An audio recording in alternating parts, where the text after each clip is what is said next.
Hello everyone, welcome back to this YouTube channel Global Immigration. This is Jitender Grover. Today in this live session we are going to discuss about the importance of PR. Many people do not think about PR, they don't think it through. The primary focus of many students, especially who are going for a bachelor's degree, for a UG program, their prime focus is to reach or to leave the country, to reach to a particular country, but they don't have any plan to settle in that country. So yes, they want to settle in the country, but they don't have the plan for it. That's the big problem. I am seeing it more and more from the countries, like if someone is reaching Australia, not getting PR in Australia, someone is reaching UK, not getting PR in UK, then many of them are doing country hopping right now, because it's easier to reach UK, but what after that? It's easier to reach to many countries. Maybe you may be going to Dubai as well. We do so many study visa cases from UAE, from Dubai to UK. We do so many cases from UAE to Canada, and people are willing to get their PR because they have seen a lot of period as a temporary resident in UK. They have seen a lot of period in UAE, in Dubai, but they want to call some country their home, and that is not available in many countries. Ultimately, they try to switch their country. Many people are trying to switch from USA to Canada as well, because they don't want to come to any other country for their PR, and they are switching to Canada. Recently, Canada also opened a few options that you can get your work permit of Canada if you already have H1B visa.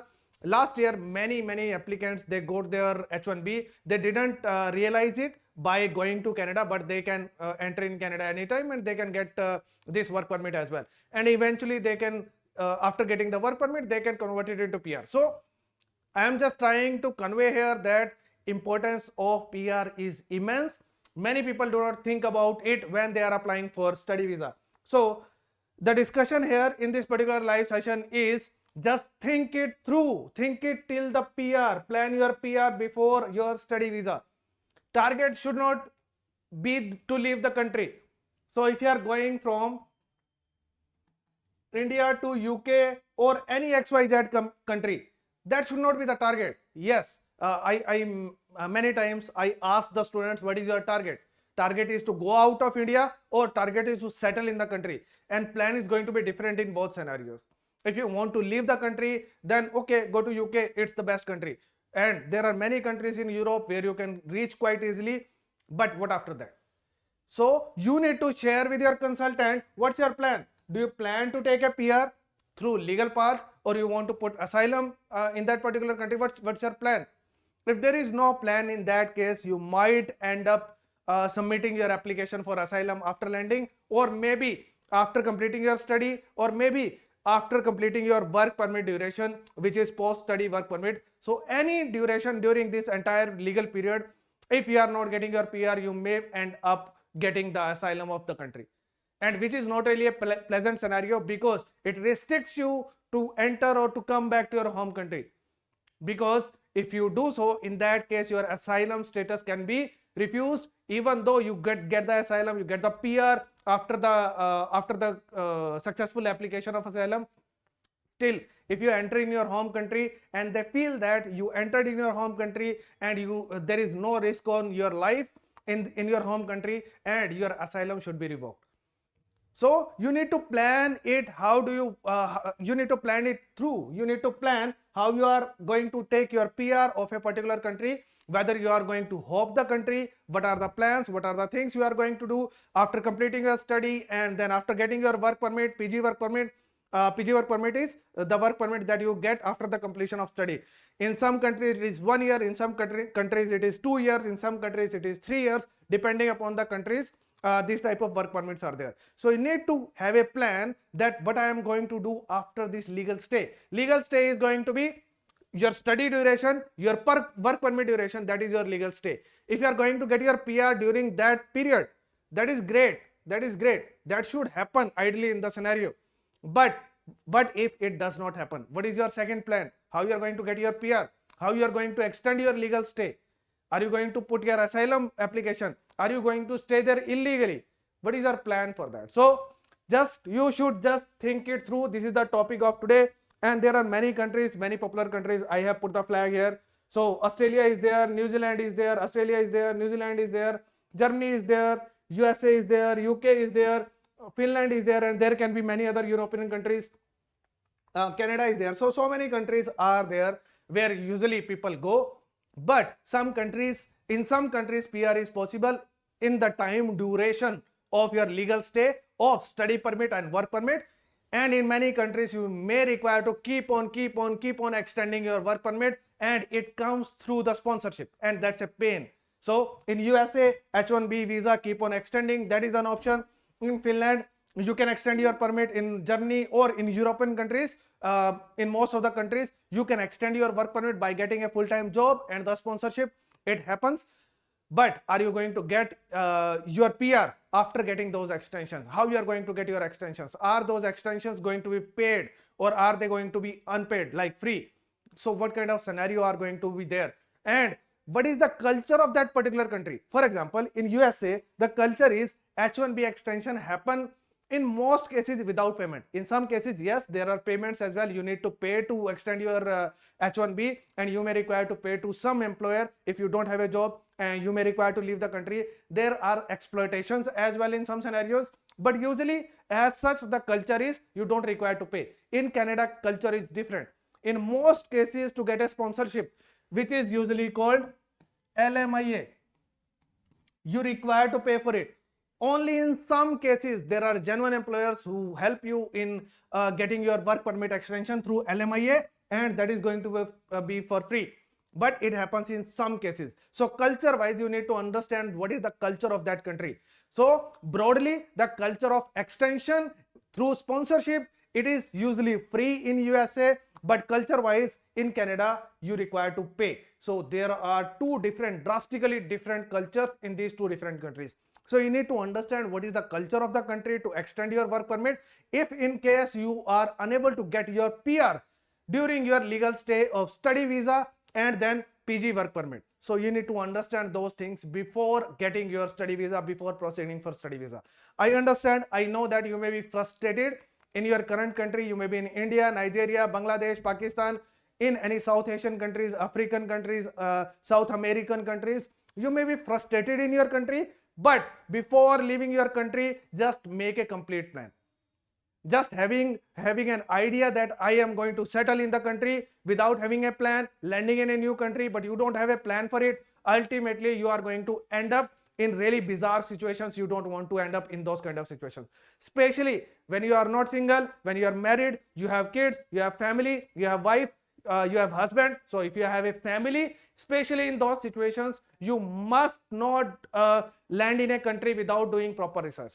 So be really careful in that. We are going to discuss so many things, and I am going to share my own experience related to this.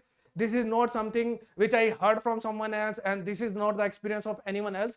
These are my own experiences. I am going to share my entire experience with you. I have lived in Canada for 3 to 4 years. I went there for PhD, came back. There are so many situations. I'm not going to go into the reasons of coming back, but what are my experiences in Canada versus India? So I'm going to share those things with you. I have seen so many videos after coming back because I follow a lot of content which is around geopolitics, which is around immigration to different countries, to understand the geographies of the country, to understand the culture of the country.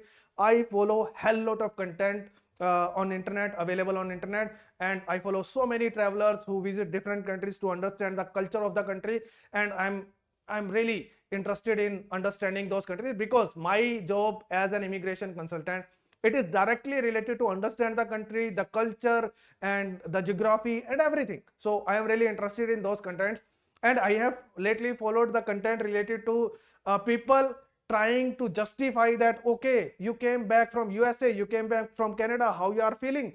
I guess people are saying we are feeling great.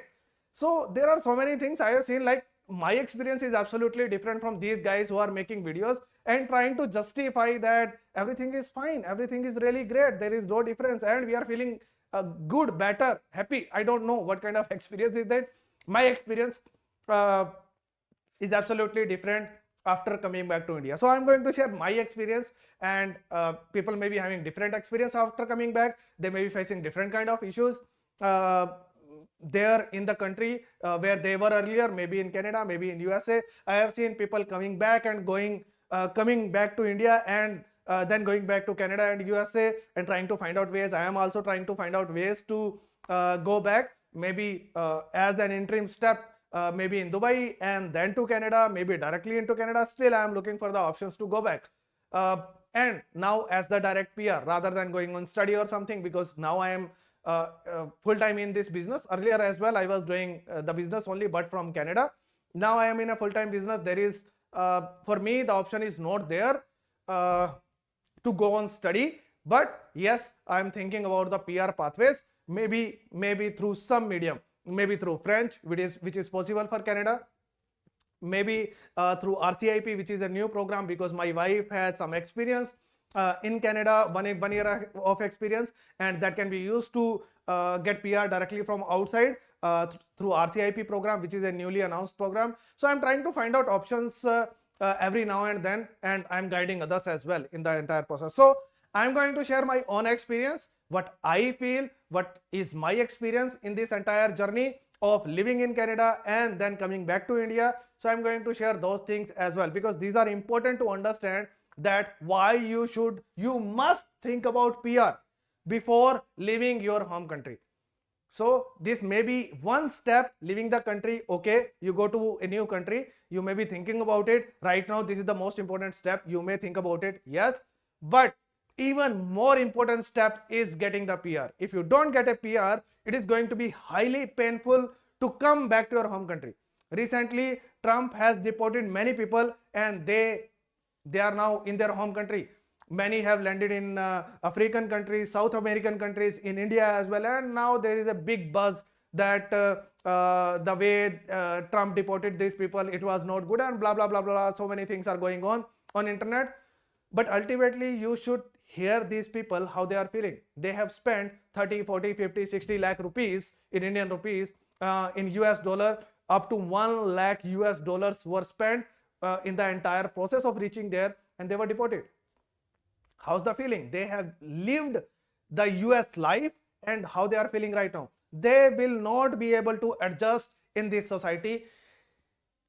They may not have any option but to get adjusted, but they will have to get adjusted. It's not a natural process of adjustment. They will have to accept so many things. They will not like the country. So you may be on X level of frustration before leaving your country, where there are so many issues like a developed country. You may be on X level, but when you will come back after deportation or after facing any issue, then the level will be X plus 10. It will be multiplied. It will be added to next level. And adjustment, when you haven't seen a developed country, adjustment is still possible, because you have lived in this environment from beginning, since your childhood, at least for 18-20 years at least. But once you live in a developed country, then you come back to your developing country, it's not easy to adjust. So you must think about your PR before even starting your process for study visa. If that plan is not there, ultimately you will end up in really bad situations. You may not be able to say it to your consultant back home who applied for your study visa. You may not be able to share it with your parents who have spent money on you, and they are expecting so many things from you that you will send a lot of money back to the home country after getting your PR, or maybe on your work permit. They might have sold their property to send you abroad, and their expectations are all-time high from you, because now you are in USA, now you are in Canada, now you are in UK, now you are in Germany, now you are in Finland, now you are in Australia, New Zealand. So their expectation is on different level. Societal expectations are on different level. Oh, your child is in Australia, you must be now getting dollars from Australia. So these type of expectations are there. So there are so many things which are beyond just getting your study visa. And if this is not going to happen, if the PR is not going to happen, you will be in really bad situation in that scenario. You will not be able to share it with anyone. You will not be able to share it at least with your family or friends or any relatives, because they are going to make a mockery of you. They just want to hear that, oh, he's coming back. Oh, you are unable to settle in the country. Oh, so India में स्वाद लेते हैं ना. So that is going to happen. So that's why you need to plan it carefully. And we are going to discuss all those things as per my experience. It's not the experience which I heard from anyone else. I'm going to share my entire experience in this particular session. So we are going to discuss on why PR planning is most important, even more important than study visa. This is the most important planning. You may fail in your plan. Can it happen that you make a plan today? I am going to Finland, I am going to Canada, and I am going to get my PR in 4 to 5 years. Today, these are the policies. And after 2 years, there may be a scenario, government has changed and government does not want to give you PR. There may be changes in the situation. But as of today, as right now, can you at least make a plan as of today? When we take decisions as per the situations today, as per the information and data available today. If you are not making a plan, even as per the information available today, in that case, you are not making a plan. It's just an idea, that's it. And there is no plan, and how you are going to execute if there is no plan at all. At least plan as per the information given today, as per the information available today. Tomorrow, there can be completely different kind of scenario. It's absolutely fine. But whatever decision you are taking today, as per the current information available, it must be right. So if you are able to see that, okay, as per the current policies, there is a possibility of getting PR in 4 to 5 years in Canada, in Finland, in Germany, in many European countries, and there is a possibility of PR through this pathway in USA as well.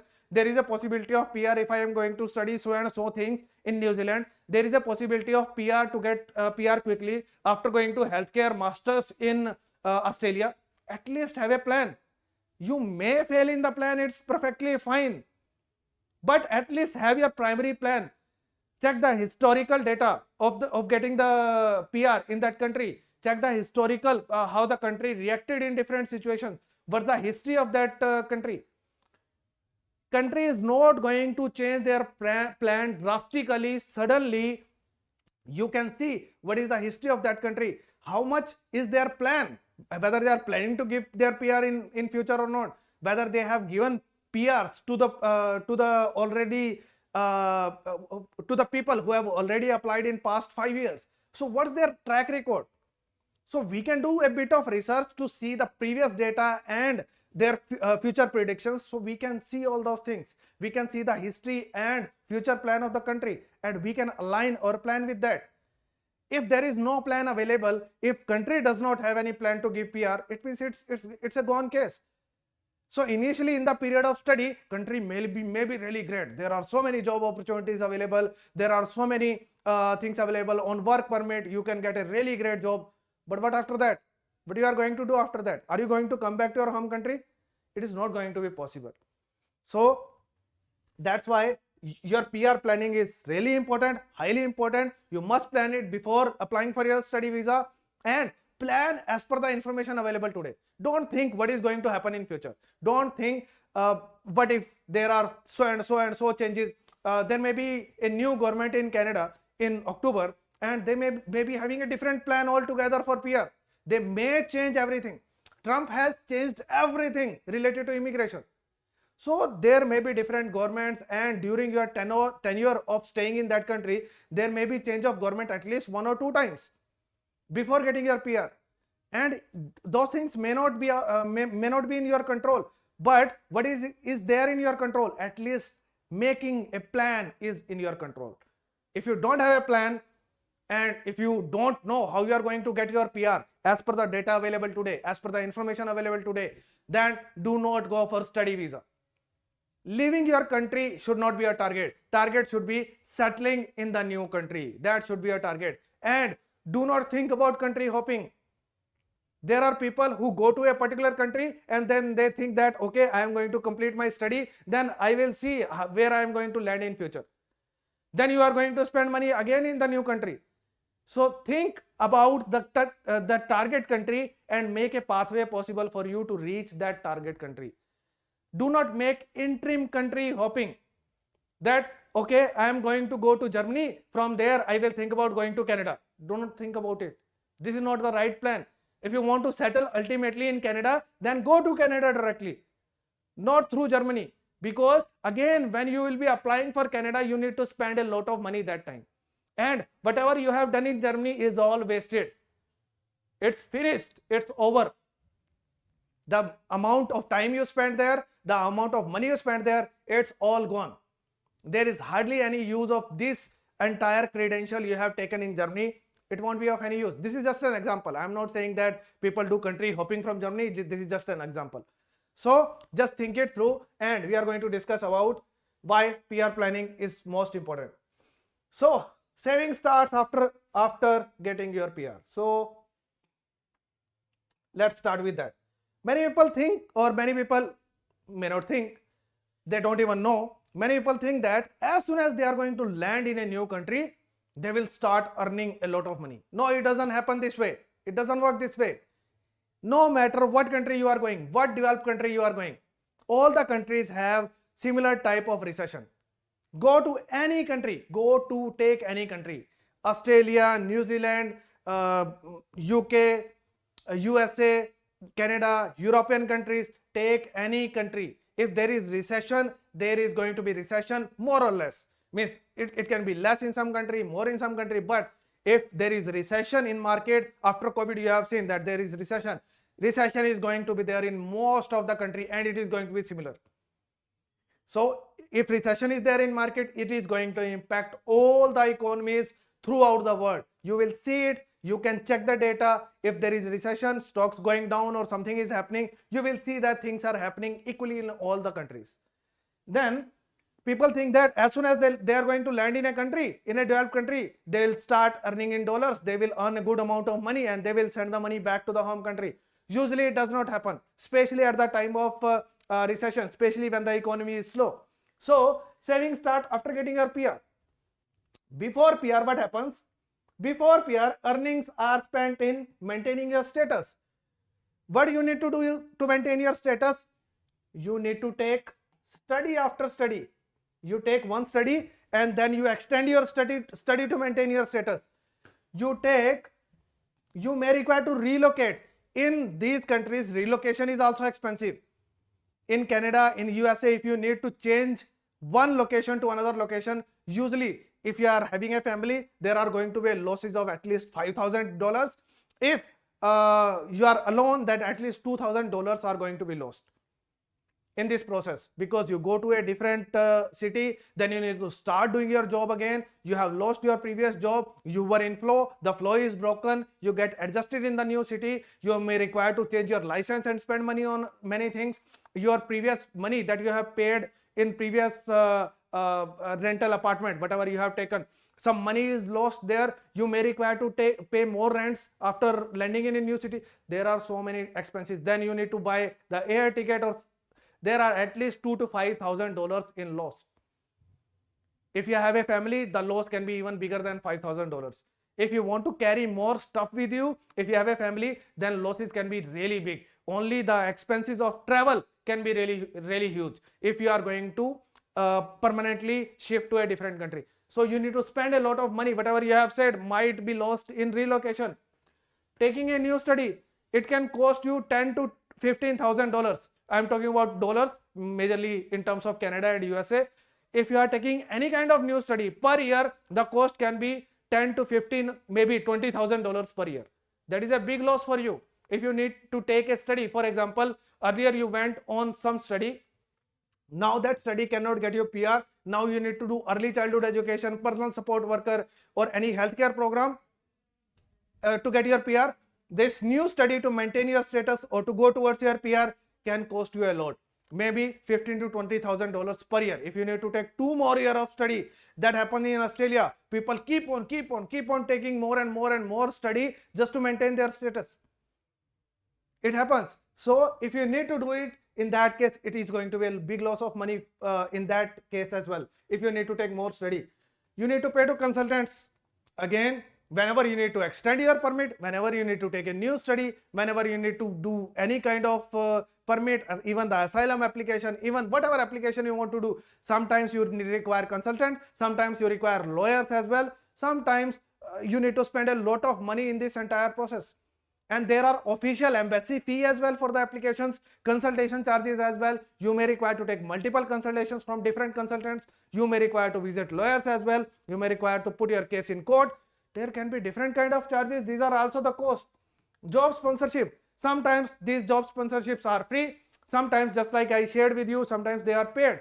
And you may not find a local reference to give it to you for free. If you get it by yourself, mostly those are for free. But if you are taking the help of a consultant, it can cost you really high.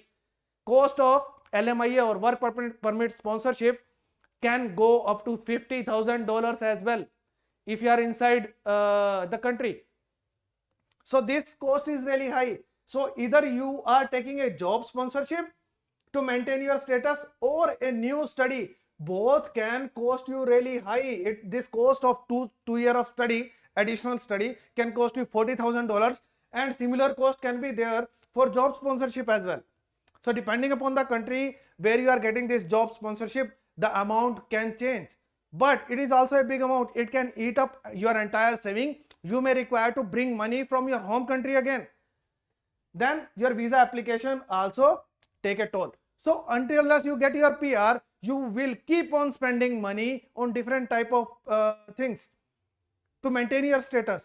To get your PR, there are different type of application. There are official charges involved, consultation charges, and if you need to take additional study or additional job to maintain your status, again it will eat up money. Someone approached me from Denmark to maintain their status in entire European area, in Schengen countries. The person required to get a job anywhere in Schengen area to extend the permit, and the cost is going to be maybe 12 to 15 lakh rupees. And do you think that the person there in last 1 year to 2 years, during the study period of 1 year was the study period and 6 months was work permit after that.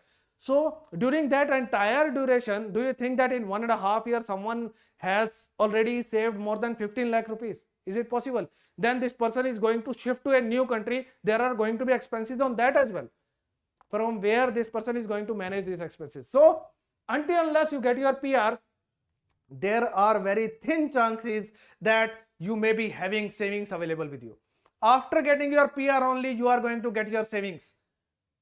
Before that, hardly I have seen negligible number of people having savings before getting the PR. After getting your PR, you are free from all those things. You don't need to do all those things. No consultant, no lawyer, no additional study, no relocation, no nothing. All these things are gone. And things start falling in place after getting your PR. So do not think about a lot of savings before getting your PR. I have seen people just living paycheck to paycheck, even after one person is on study, earning in part-time job, one person is on work permit and earning in full-time job. In combination, even after earning of two people, one is part-time job, one is full-time job, still just barely they are surviving. So initial period is like this only, and more or less it is same for everyone in almost all the countries. So do not think about a lot of savings before getting your PR. PR is the ultimate milestone which will make your life far, far better. What if you get your PR? After getting your PR, you can decide the city you want to settle.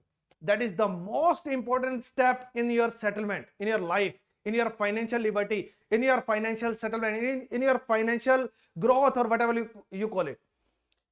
People who do not decide their base city, they don't have financial establishment. Even if you are in your home country, even if you are in a foreign country, if your base city, you may be working in different city, you may be in Bangalore, you may be in other cities, but you must be having a base city. People who do not have a base city, they do not get success. Mostly you will see people do not get success in their life. You need to have a base city. Wherever you go temporarily, you will come back. This is my base city. If the base city is not decided, just decide a city, settle there, you will get successful. people who just keep on roaming to different places, you will see they are hardly successful. See the government employees, you may be seeing that they are having good portfolio, but they also decide their city after their like midlife. When they are 35, 40, they decide their city, we don't want to leave the city. They enjoy that even on the lesser salaries, they enjoy that, and they are able to get more savings after deciding the city. This you can do only after getting your PR. If you don't have a PR, for example, you are in Australia and you are right now in Melbourne, and after living there for some time, you may be thinking, okay, I love this city, I want to settle in this particular city, but should I buy a home here? I am earning good. Should I buy a home here in this particular city? Should I start a business in this particular city? Because to get my PR, I may require to shift to the suburbs. I may require to shift to countryside areas. I may require to shift to a smaller town to get my PR. Because in Melbourne, if you are unable to get your PR, what are you going to do with that business which you have started, on which you have spent $1 lakh, on which you have invested your money, on which you have taken a loan? If you need to shift to a different city, what is going to happen in that scenario? So you are unable to buy a home, you are unable to buy a business, you are unable to kind of start a new thing in that particular area which require investment. So if this does not happen, it can be decided only after getting your PR. Once you get your PR, now no one can say where you want to live. So you can decide where do you want to live. Then you can decide, okay, I want to live in Melbourne, I want to live in Sydney, I want to live in so and so location of the country. And then you can decide the city permanently. You can start doing your own business. You can start your savings. You can start the initial amount, save the initial amount through your work permit.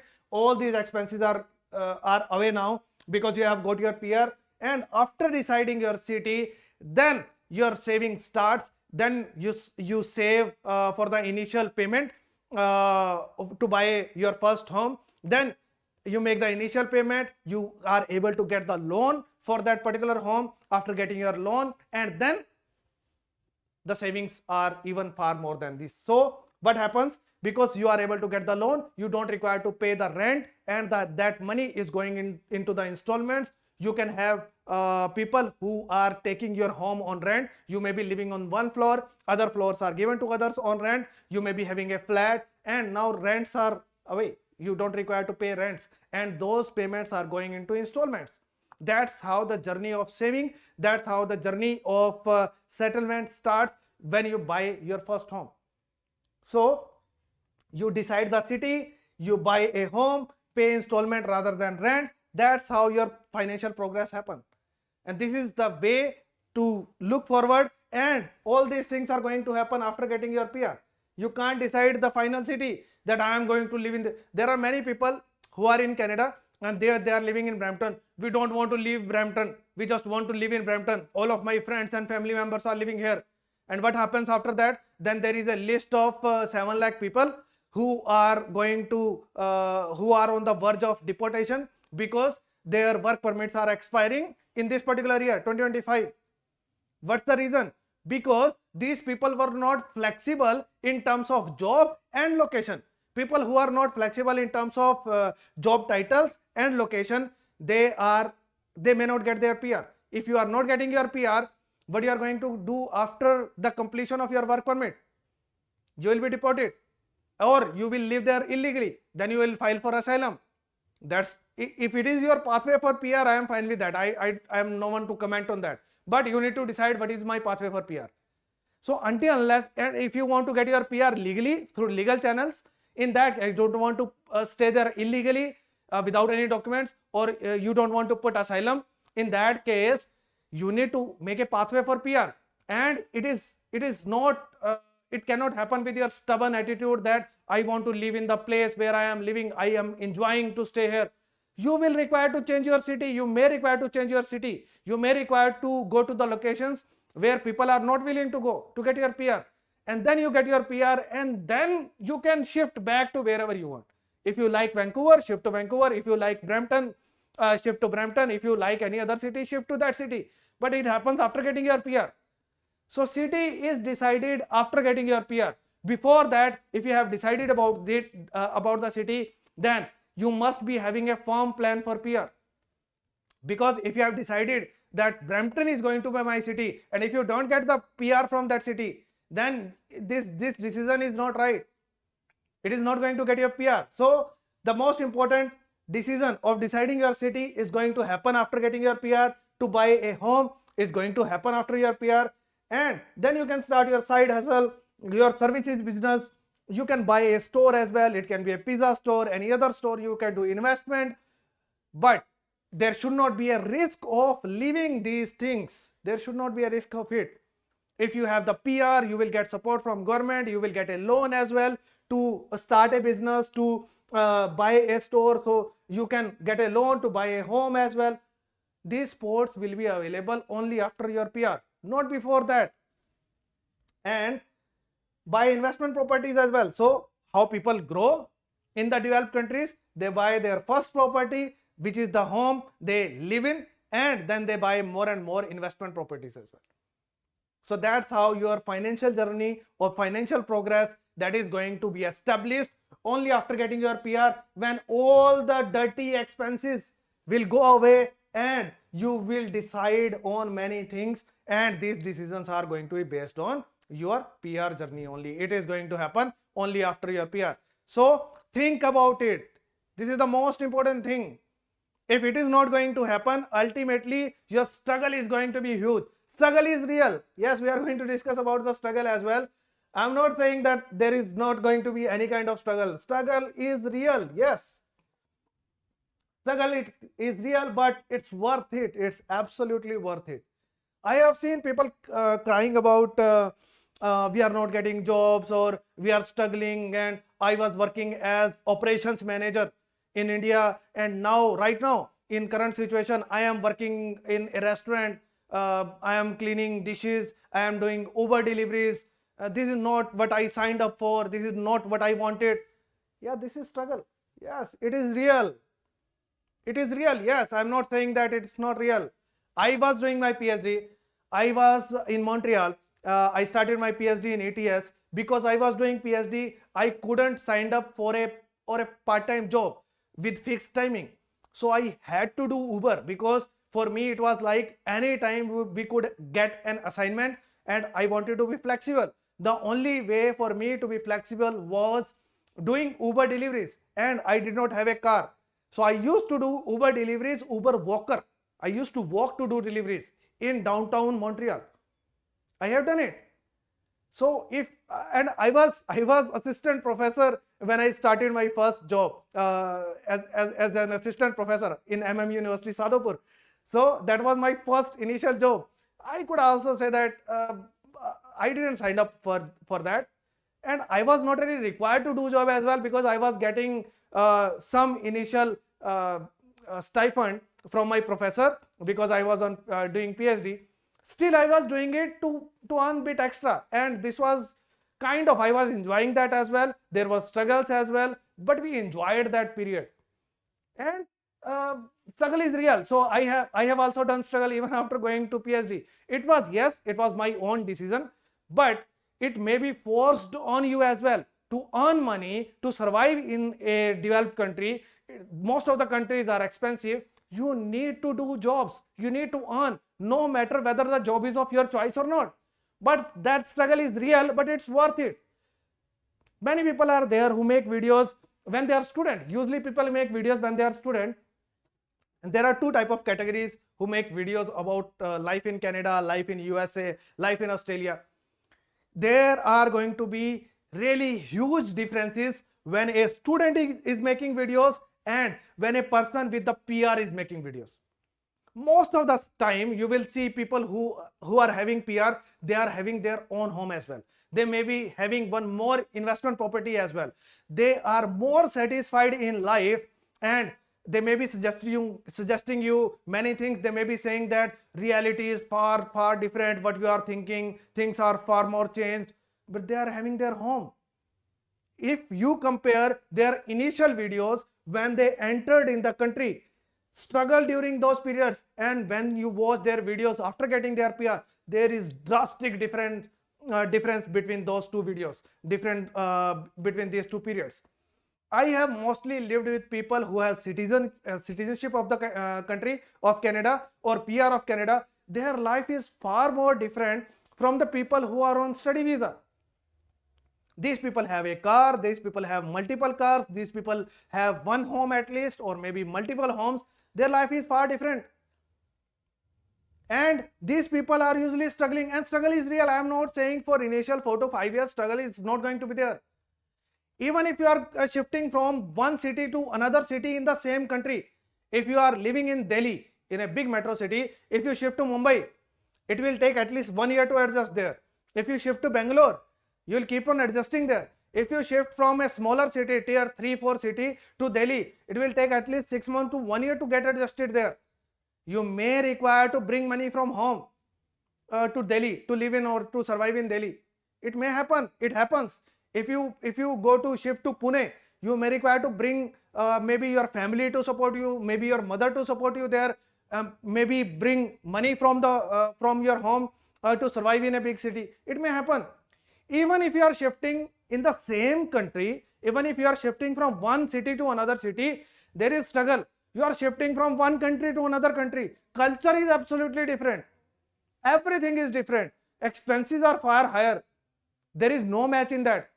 How can you think that there is not going to be any struggle? Struggle is real. You need to get all of your documents again. You need to get your license again. You need to take your insurance. You need to go to different kind of places to renew different kind of things. Maybe you need to apply for different kind of visas.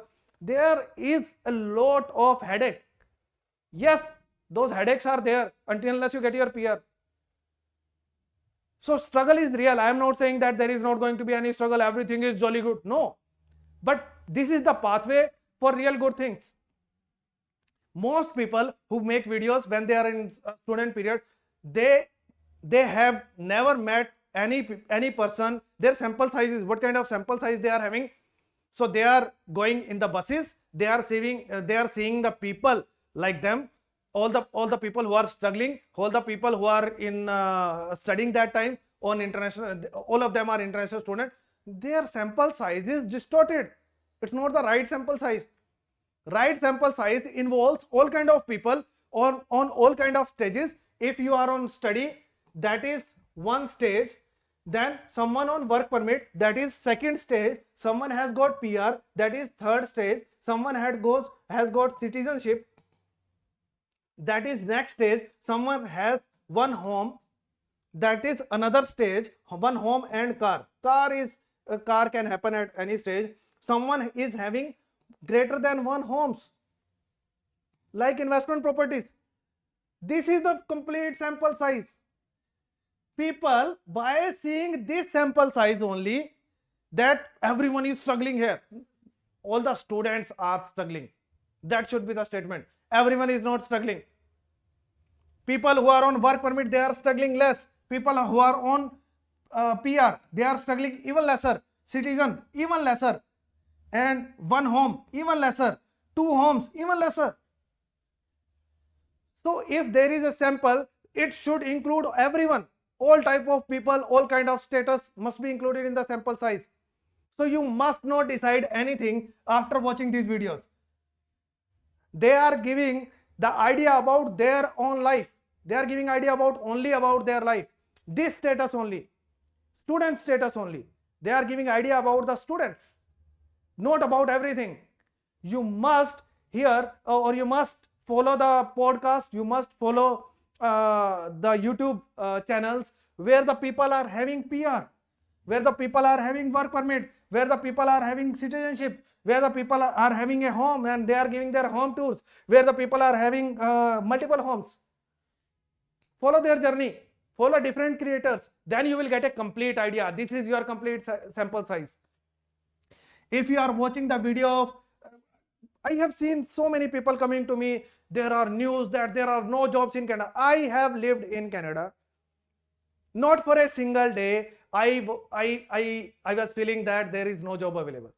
Just only thing happened with me It happened by chance. By chance. I didn't even plan for it. By chance it happened. I never lived on the location where the students are living.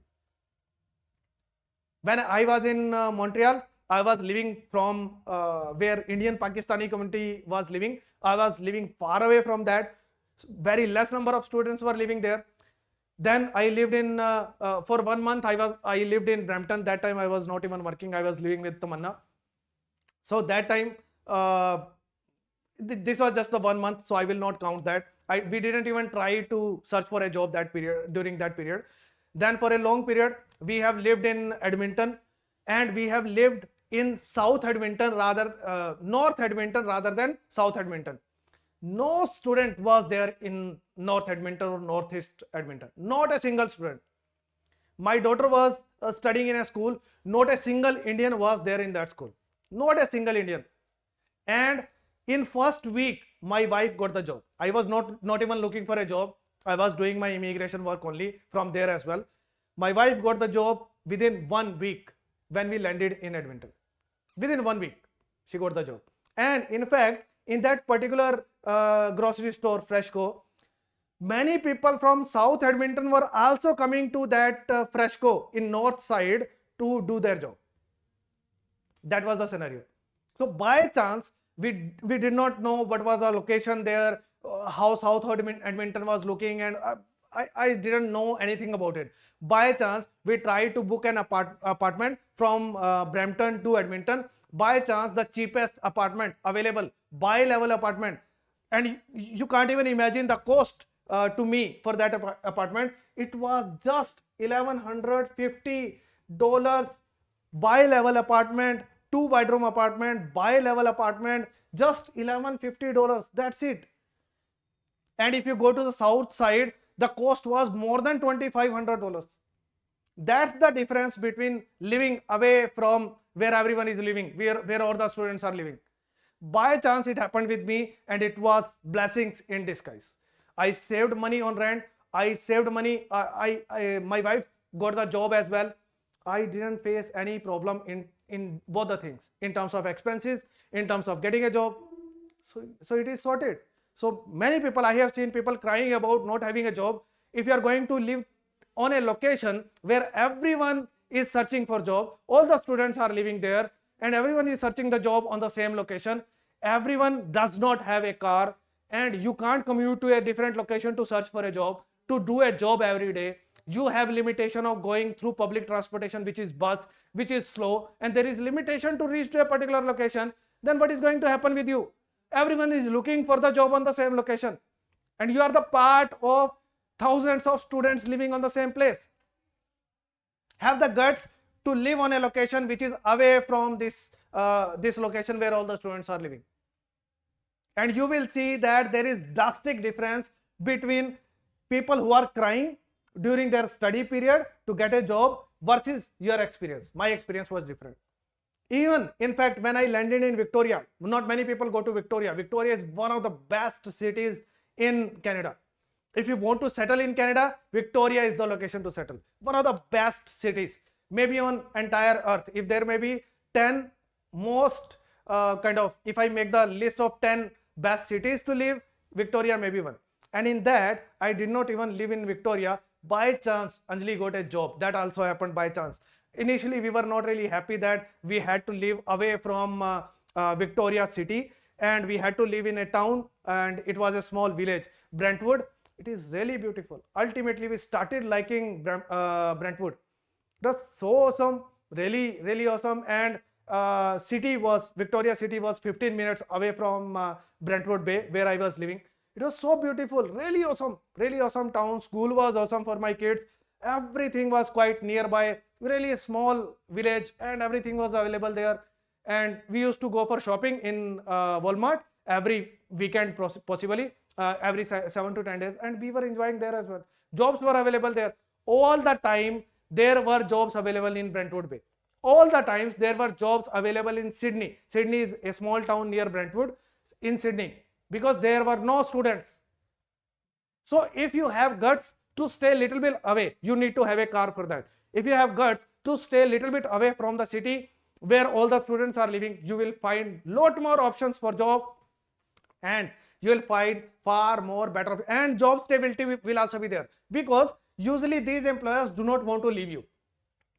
Employer of Anjali, my wife, that employer is still frustrated that you committed me 2 years of time, I was ready to give you LMIA, you left in between after completing 1 year of job only, it was not your commitment. He is still frustrated, and she left like 7-8 months back. He is still frustrated about it, because people don't want to stay on such locations, such remote locations. If you are ready to live on such locations, you will find that people who are crying, your experience will be far different from them. And then even beyond that, even after study, if you see people on work permit, you will see that your experience, people who are on work permit, their experience is different. People on PR, their experience is far different, far better. People who are getting citizenship, got citizenship, their experience is even far better. So you will see different kind of experiences of people. So do not keep your sample size only with the people, only with the students who are studying, especially people who are going on UG level. Because most of the people who struggle in Canada, they are on UG level, living in the most populated area where all the students are living. They are the people who are struggling.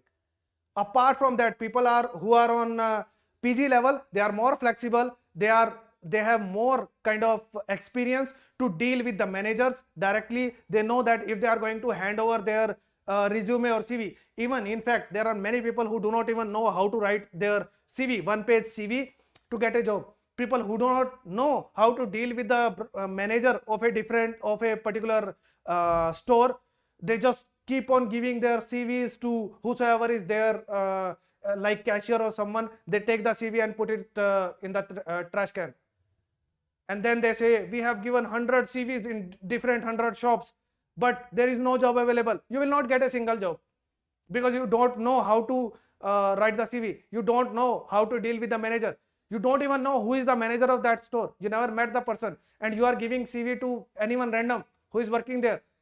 And these people who are working like cashier or like sales executive, they have their own agenda, because they want to fit their own friend if there is a vacancy. Why they would help you to get a job? So these people do not know how to deal with the scenarios. They don't know how to write a CV, how to approach right people to get a job. They don't know these things. So your efforts are all wasted, and then you make a buzz that there are no jobs available. There are jobs available, but you need to be on the right location.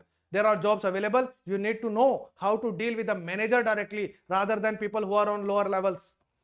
And there are jobs available if you have a car. There are jobs available if you are living away from the town. So if you are choosing your location carefully, then even on the study level, there are jobs available. I have seen people getting multiple jobs as well. I have seen people getting really high, good salaries as well. I have seen people getting rebates in their what I should call it, rebates for their tuition fee. Means companies are paying you for your job, and they are paying the part of your tuition fee as well. Yes, there are companies available like this, and many people do not know about these things. So there are so many things which are available if you act smartly. If you are not going to act smartly, if you are going to listen these type of things, that there are no jobs available and your sample size is really limited, then you will see people struggling only, and you will not be able to proceed for anything. There are jobs available, but you need to be flexible in terms of job title, in terms of location. You need to have a car. You should have a car, and it is highly important for you. And you need to know a few skills to deal with people. I have a friend in Canada. Wherever he went, wherever he went, he got some kind of job reference. He used to, hello, blah, blah, blah, blah, blah. Mostly you will find Indians, Pakistani people who are there, who are the managers, store manager, sales manager, someone who is Indian, Pakistani. If you are on mature levels, then you are like, oh, how you got your PR, and you need to be talkative. And if you are in that kind of phase, if you are expressive enough, and then you make relation, then you call them on some party or somewhere, you build relation, and then you get support as well for everything. You get support for LMIA, you get support for job for your wife, for your husband. It happens. So you need to do these things. But if you are like, I have given CVs to 100 shops, to cashiers, I didn't get a single call, you will not get it. And if you are listening to this type of people, if your sample size is like this, very small sample size, then you will see that everyone is struggling. There are a lot of issues in the country wherever you go. There are issues in UK, there are issues in Canada, USA, wherever you go, you will find people struggling only. But this is not the right sample size, because there are many who are not on YouTube and they are enjoying their life. They have saved a ton of money and they are doing really great things. They have settled really well. They have their own home and they are not making videos. So do not judge everything by a small sample size of videos which you are watching and whatever news comes to your home country. Because when you are in India and if you see a news, for example, there was a news related to Khalistan movement and all those things. I was living in Canada that time. I got calls every day from India that what is happening there? Is there any issue? Don't go out. But there, nothing was there. I was living in Victoria. Nothing happened. There was not even a single thing. In fact, that time we were visiting Mandir, we were visiting Gurdwara as well. We were visiting, and we were outside as well. We have never seen a single rally or something.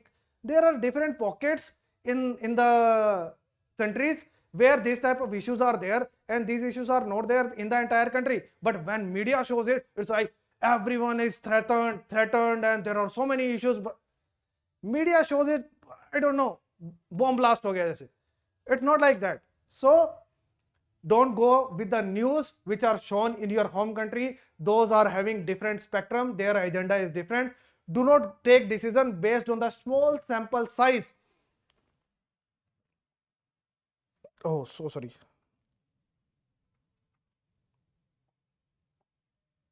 Oh, so thank God.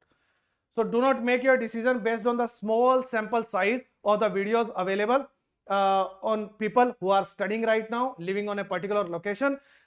Things are far bigger compared to people who are studying. So yes, struggle is there, struggle is real. There is no denial about it, but that struggle is worth, and there are so many things to be considered even during those struggles and after those struggles as well. So bear the different phase, bear this different difficult phase for 4 to 5 years. Usually you should plan it in a way that this phase is going to stay for 4 to 5 years, and you should plan to get your PR within 4 to 5 years.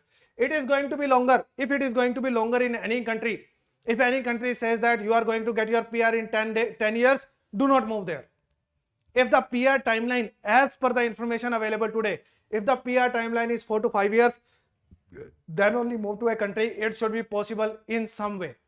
If the country says that it is going to average time is 8 to 10 years or even more than that, do not move to that country.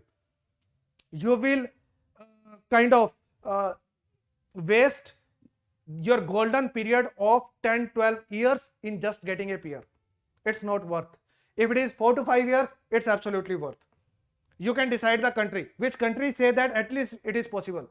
In Europe, it is possible. In Canada, it is possible. In USA, in some cases, if you are in research kind of profile, it can be possible. In Australia, if you are going for the priority programs, which are on high priority labor shortage list, you are doing a master degree in healthcare or similar IT kind of profession, healthcare and IT, you can take it in any country and you can get your PR easily. If you are going to New Zealand, it is possible there as well. So if you are taking the right program through which PR is possible in 4 to 5 years, yes, go for it. Otherwise, if it is not possible in 4 to 5 years, on average, in that case, if you are shifting to that country, you will be struggling a lot. And your marriage will be delayed. If your marriage is not delayed, if you are already married, then in that case, you will struggle with the entire family. Struggling for 4 to 5 years is fine. 2 years of studentship and 2-3 years after that on your work permit, it's fine. That is acceptable. That is tolerable. But if it goes beyond that, you will have anxiety issues, you will have so many emotional issues, you will have so many issues, and there will be uncertainty which will be fixed in your mind for your lifetime. So do not be in this kind of situation, because you don't have multiple lives. It's not like a video game that we are going to get our PR. Just like in USA, there are people who are waiting for their PR for 15-20 years. They are on H1B visa, getting it extended for last 15-20 years. They have bought their home, they have 2 cars as well, but they don't know what is going to happen tomorrow. If they don't have a job tomorrow, they will require to leave the country. What is going to happen in that case? So there is so much of uncertainty in that scenario. You don't have 2 lives. That I entered in USA at age 30, I got my PR at age 50, 55, and I will enjoy this PR or citizenship of the country in next life. Are you going to do it? So I understand life of your kids, that is important. You want to give them a great life. Good. But what about you? You have struggled the entire life just to get your PR. Is it worth? In my mind, it's not worth. If it is going to take more than 4 to 5 years, it's not worth. At least on paper, there should be a possibility of getting it. It may get delayed. There are people who get their PR in Canada in 6 to 7 years as well. They extended through LMIA, then they got their PR some way, or by hook, by crook, or some way. But at least on paper, it is possible in 4 to 5 years. Even before that, it is possible. But if some country is saying it openly, it may take, the timeline is 15-20 years. They say it openly. Is it worth? You know it already. Then is it worth? Even if you are earning great, we have already discussed about it. Even if you are earning great, will you be able to save it? The answer is the saving or the investment in this golden period. When you are earning the most, in this golden period, the saving are going to be less and investment are going to be even lesser. Then there are other issues as well. If you are not getting a PR, then you cannot sell the properties in your home country. Someone try to forcefully take control of those properties. There are so many legal and other issues. People try to exploit you because you are in a foreign country, you earning in dollars, and they want to exploit you in your home country. You can't really get detached from your home country if you don't get a PR, because you know that any day I may require to leave. But will I do that? So you can't sell anything in your home country. There are exploitations as well, legal exploitation, police exploitation. It happens with many people. So getting the PR is the solution for it. If you don't do it, in that case, there are going to be immense type of struggles. There are mental struggles, physical struggles, all kind of struggles are there. Then there are financial struggles as well, because you are not trying, you are not doing a business until unless you get a PR. You are unable to get a loan. There are so many restrictions on you. And in many countries, there are restrictions on work permit of the spouses as well. If your spouse is unable to work, then you have spoiled one entire entity in your home, who is the entire career is spoiled. Your spouse is unable to work for the entire duration until unless you are getting your PR, or you are separated. There are many scenarios where one wife is living in home country and people got married with one more person, or living in live-in with someone else in the new country, in the developed country. These type of scenarios are also there. I don't know what kind of life is this, but yes, these are the realities of life. If PR is possible, then only proceed for it and see the timeline. At least on paper, in 4 to 5 years, it should be promised, it should be possible. It may change in future. You can't control it, but you can control taking your decision as per the current information. So that is the most important thing. Life is far better after work permit and after PR. I have already explained this. Life is going to be far better. If you are married, 2 people will be earning. If you are unmarried, single, 1 person will be earning, but all of your debt is gone. Now you are earning for your expenses. You can spend more now. You can have a better life. So life is far better. At least you can earn for yourself, and bit of saving as well. It is possible. And saving will, of course, again will go for something, maybe for consultant, maybe for getting a new LMI or something, or maybe some lawyer, maybe buying a sponsorship, something, or relocation. But at least you will be having that saving. You may not require to bring that money from the home country. So it is important. when you get a work permit, then your life will be far better compared to when you are studying, because on study duration you can work for a limited duration of period, limited duration, no duration. You can work like maybe 16, maybe 20, maybe 24 hours per week.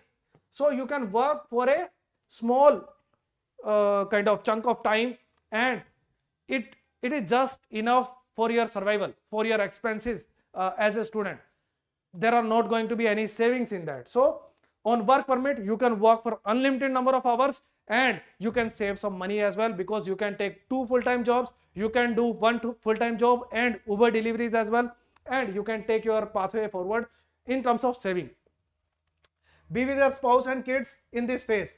Struggle is real, but many people decide that we are going to bring our spouse after getting our PR. Don't do this. I do not recommend this. This separation creates so many issues. There are mental health issues, there are other issues, there are depression, and staying away from kids, especially, it creates another level of issues. I have seen people getting divorced because of this separation. Yes, there are issues if you are not going to go with your spouse, go with your kids, and if you think that I'm going to get my PR, then I will bring my family. And many people, I have seen many people thinking about, I will go to a new country, I will settle, and then I will bring my family here. Then there are changes in rule. Sometimes they are unable to bring their spouse because of change in rule. So try to bring your spouse as soon as possible. And even if you think that I will settle and then I will bring my family here, this is not a right strategy. I have also tried it. Whenever your family is going to reach country, your entire decision settlement will start from ground zero, because when the family is there, the entire mindset changes. Then the kids are there, then you need to think absolutely different, because when you are single there, when you are alone, you may be living in sharing with 4 or 5 more people, and you are fine with that, absolutely fine. But when you are having your wife, when you are having your kids, living in sharing is a different issue altogether. You may not be able to do it. You may be thinking that right now my expenses are $700-800, my wife will be there, it will be like $1,200-1,300, and you are having kids, okay, $200-300 more. But once your family arrive in the country, you are saying, oh, my expenses are $2,500, $3,000, I need to get a car as well. So there are going to be different things. You will start from ground zero. This strategy of I will settle a bit, then I will call my family, I will get my PR, then I will call my family, is not good. And emotionally as well, you should keep your family together with you, your spouse and kids together with you in your struggle as well. Why you are afraid of these struggles? Struggle together, enjoy that struggle period as well. In most of the period, when I stayed in Canada, most of the period was like that only. I was not settled at all. I shifted to different cities, not even a single city for more than 1 year, and it happened with me as well. But it's fine. We enjoyed that struggle as well. But we were together in those struggles. We enjoyed that period. You must think about it. It should not be like that when we get our study visa, then we will go there. We will when we will reach to work permit, we will start earning. Then we will. No, do not do this. If you are kind of getting separated, then okay, you can decide what do you want to do with your study, whether you want to go alone. That's a different story. But if you are in good relation, then in that case, struggle together. Go to the new country together and struggle together. If you are married, go to the only country where spouse visa is possible. What are the countries? Canada is there, where spouse visa is allowed and spouse can work full time. Canada is there. Finland and many European countries are there. In most European countries, you can bring your spouse. It is possible. Finland it is possible. Netherlands, it's possible. Denmark, it is possible. So you can go to these countries. Norway, it is possible. So there are many countries. Finland is one of the best countries where you can bring your spouse. Australia, it is possible. Bit of struggle in that, but it is possible. Then New Zealand, it is possible. So go to the countries where spouse visa is possible. Spouse can work full time. Do not spoil the career of your spouse. You may be thinking that my wife, it happens, my wife is a housewife, even if she is getting an open work permit, what she is going to do there? Even in the smallest level of jobs, even in the pizza store, she is going to get a good amount of money for your survival. So even if your wife is housewife, she must be knowing how to cook. and she can get a really good job in this developed country, and the income level can be really good, and she can also get your PR as well. It is possible. So do not think that what she is going to do in this scenario. Yes, there is high possibility that she can be involved in earning, and she can help you in earning. It is possible. That is one thing. And then emotional reasons are there. You must be together in your struggles, and I am sharing this with my own experience. Do not try to be like why should I put my child in this struggle, why should I put my wife in this struggle.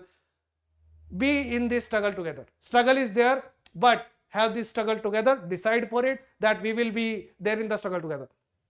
Let me share the story as well. My wife, I had to come back to India due to some partnership issue in the previous company. I had to start this new company, and for the establishment of this company, I had to stay here. I came to India for a short duration, for 1 month only, but I couldn't go back. I decided that I will do it from India, and then I will see how I am going to make a pathway from here onwards. Anjali was not happy to come back. I forced her. I wanted to stay with her. I did all kind of emotional attachar, made it possible, asked her to come back here, and made so many commitments to her. Whatever it took, I asked her to come back. It was not an easy decision. My family, my kids, Anjali, me included, we are frustrated here due to many issues. I am going to share those things as well. But I called them here. So because I want my family to struggle together, it's fine. Even if you are forcing and you are the reason of the struggle of the family, still it is fine. It's not a problem.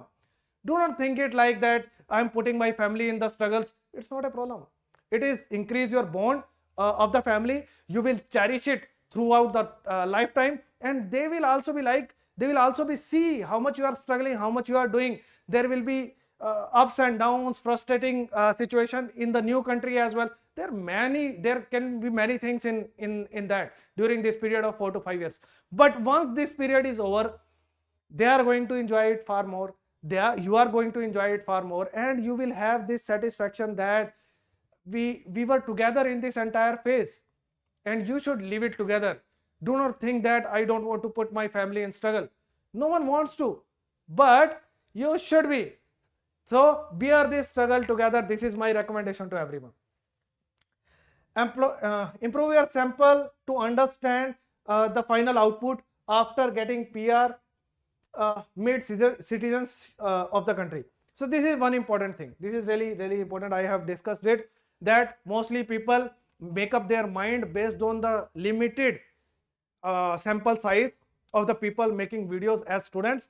It should not be the case. Whenever you want to understand what is the current scenario of the country, what is the job scenario, where you can reach, what kind of things you can achieve, what is going to be the final output in that country, meet citizens. You can take a consultation, people who have got PR or citizenship of the country. You can take paid consultation. You can try to reach people, and people can help you voluntarily as well. You can find a friend of friend, via you can find people to understand what kind of life is there if you get the PR. How much of earning is there? What kind of job opportunities are there? In fact, as soon as your study is over, job spectrum is just blasted. It just blasts. What's the reason for that? Because most of the companies in corporate, they don't want to give jobs to students. They don't want to give part-time jobs. They want to give jobs to people who are having long-term work permit. And many students do not apply for the jobs in corporate. They feel that we are not eligible for it. We are not ready for it. So if you have little bit of smartness, if you have little bit of reference, in that case, and if you have little bit of experience, if you are going for a PG level of study, always try to get a job in corporate. Competition is far less there when you get a work permit. Once you get a PR, you get more priority over work permit people. So your life is going to change to a better positive thing after getting your work permit and after getting your PR. So things are going to be far better. So always try to take the real scenario from the people who are citizen, who have PR. They are going to tell you about the final output. So struggle is real. I am not saying that it's not real. It's real. But you need to see the final output as well. It will give you a lot of motivation, because people are far more settled. People are financially stronger after getting their PR. You will see, and it was a normal thing. And mostly I was in touch with people having PR or citizenship. When I was in Edmonton, most of my circle was having the citizenship of or the PR of Canada. When I was in Victoria, there as well. So I have seen people earning more than $10,000 from their store. It was a scenario, and it's a really good income. And they were not even sitting on their store. They were doing something else. They were enjoying with their family. And without even going to the store, some manager was managing it, and they were earning $10,000 per month. It was a good income for a survival of a family, and they were enjoying time with their family. So you need to see the final output, and you should increase your sample size and meet citizens, and you should meet the people having PR. They will give you the right idea about the situation, not the people who are on study visa and just reached to the country on UG study, just completed 12th, age is 18. That person will not give you the right idea. Buy a car as soon as possible, live away from students. Okay, one more thing I have already explained. Have a car as soon as possible. It will give you immense benefits, immense benefits. There are things you will get for free to enjoy. There are things, furniture, you will get it for free on Facebook Marketplace. In India, it's not a culture. We don't throw anything, even if it is on the bad or the worst condition, still we don't throw anything. We just want to sell even the waste paper. We don't throw even the waste papers in our home. But there you will find really good things. I got one massage chair for free, and cost was to bring it to my apartment. That's it. And it just costed me $50 just to bring it in transportation. That's it. And the lady gave it to me for free. And I got almiras, I got whatnot, the entire furniture for really low cost. So it can give you so many things to enjoy, to make your life far better, furniture and so many things. So you can bring things at home. You can get a job using a car. You can do deliveries all the time. Even if you don't have a part-time job, you don't have a full-time job, switch on Uber deliveries, you are having a job. Go to downtown of the city and you are having a job. So you can be always having a job if you are having a car. Just switch on your Uber delivery, DoorDash, whatever application is there, and you are having a job all the time, delivery work. Then you can reach to a remote location to get a job. Then you can commute to a remote location to do the job every day, which is not possible for many because most of the people do not have a car. So have a car that will make your life far better. And this is your second big investment. So after home, car is the big investment, but you don't require to buy a new car. You don't require to buy an expensive car. Buy a car worth rupees maybe $10,000, $8,000, $6,000 as well. It is possible. Just buy a car. That's it. Car which you are able to drive. That's it. So take your license, buy a car. It will be the best investment in the developed country. Take it as soon as possible. Then grocery as well. You will save a hell lot of time which you will spend in grocery. So it is possible. Whenever you are coming from job, you need to put a break, buy whatever stuff you require quickly, and it will increase your happiness. It will increase your job probability through Uber deliveries. You will be always in your job. You can do Uber deliveries anytime. Switch on the application, start doing Uber delivery. So many benefits of car. Live away from students. If you have a car, you can decide to live away from students. If you don't have a car, you can't decide about it. So first have a car, then live away from students. For example, I was living in Brentwood Bay because I had a car. My friend gave it to me. Thanks to him, I was not ready for it. Still, I took it. I bought it, and after buying the car, things were far better for us. Even if we were living away from the city, city was 15-20 minutes away. Because we had a car, anytime we could go to Walmart, do our shopping, come back, life was easy. So have a car and start living away from the students, where most of the students are living, or the city centers, and you will find cheaper accommodations. You will find far more job opportunities, and job will stay longer with you, because most of the employers here, they are not spoiled and they don't have many options. They want you to stick to the job, and then they can help you in getting PR as well. They will not ask you for more money to get your PR. They are ready to support you. And most of the employers will not be Desi, Indians, South Asians, who will try to exploit you. Most of the employers will be their local employers, and they will try to help you. So you will get far many benefits if you have a car and staying away from students. So this is what struggle is there, but it's worth it, and you can absolutely make it worth it for you. Next is difficult to come back and settle in a developed country. Okay, so many people are like, why you should get your PR? Why it is really essential to get your PR? So many people think that, oh, what if we don't get a PR? We'll go back and settle in the country. I had discussed a little bit about it.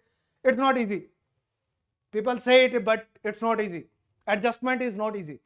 Adjustment, you were struggling. That's why you decided to go to a new country. I was struggling in India. That's why. There can be many reasons. Your family can be the reason. Your financial issues can be there. It can be economic reason to go outside, and it can be family reasons. Family means some kind of clash going on. So these type of things. You may go under pressure. You may be under pressure, not getting a job. That may be a reason. You want to prove a point. That can be a reason. So there can be different kind of reasons to move to a new country. So you were already. So my reason was I was not happy with the legal system and traffic and civic sense. I was like, I don't belong to this place. Till today as well, I don't feel that I don't belong to this place. That was my reason to go out. There were many other reasons as well. Combining everything, I thought like, I don't want to live. I will make my pathway possible to go out. I was a homesick person for 30 years. Suddenly I was like, no, I am highly frustrated. I am married, struggling. I just want to leave this country. I don't belong here.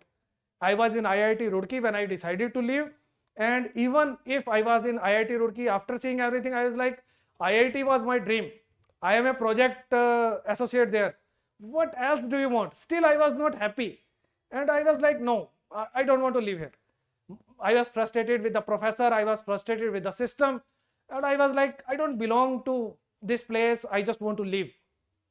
So I finally thought, either I will move to Bangalore for a really good job if it doesn't happen, or I will parallelly try for PhD outside India. I tried for PhD outside India. I got so many invitations. Finally, I chose Canada. I had invitations from many countries, including Australia, Canada, Brazil, Malaysia, France, UK. So many invitations were there. 2 invitations were from Canada. Finally, I chose to go to Canada because I thought that PR is possible. My family will get visa. My wife will get visa. She will be able to work, and that's how I ended up in Canada. So that was my choice. So it was a decision of a researcher, and I researched a lot. Then I took this decision. In the entire process, I learnt about immigration, and then I thought that people don't know about many things, and there is a lot of gap. That's how I started making video about immigration, and that's how I ended up in this particular industry. So it was not like I wanted to be an immigration consultant, but because I started searching and I was a researcher myself, I did MS by research. So research was something which I enjoyed throughout. So I researched for myself, and then I understood the entire process, do my complete process, understood that Canada study visa with spouse and family is possible, pros and cons of different countries. So I researched a lot. Finally, I took the decision to go to Canada. So even a homesick person felt frustrated and went to a country, and I was struggling. That's why I went outside India. But frustration is even more when I came back. When you have seen the best of a foreign developed country, now adjustment is far more harder. My family is unable to do it. My kids are unable to do it. They are unable to adjust in the education system here with heavy bags. They are unable to adjust. They are unable to adjust with their health issue as well. They are having medication almost all the months in last 6-7 months. I am struggling with many things here, including the civic sense, because I have seen the civic sense earlier as well. I was frustrated, and now I have seen people driving there in Canada. Now I have seen the civic sense in Canada. Now I have seen cleanliness in Canada. Now I have seen the homes which are having heaters all the time, like ACs all the time, where I don't struggle to stay inside. I don't require to put up jackets all the time, even if I am inside. So I have seen those things. I have seen unlimited supply of water. I have seen no electricity power cuts. I have seen so many things. Now struggle is far higher here after coming back. The level is 10x. So people feel that we will come back. Hamari to country hai, it's our own country. We will be able to get adjusted here after coming back. No, it's not that easy. And I am sharing it with my own experience. So what kind of issues you are going to face, which I am with my own experience I am sharing. People may be having different experience. I am free to share mine. So I am sharing my own experience. Difficult to come back and settle in the developing country. So if you are from Nigeria, from other African countries, if you are from South Asian countries, India, Bangladesh, Pakistan, if you need to go back, even from Dubai, people shift to Canada to get their PR. Then they go back to Dubai to work. So they get their PR in Canada.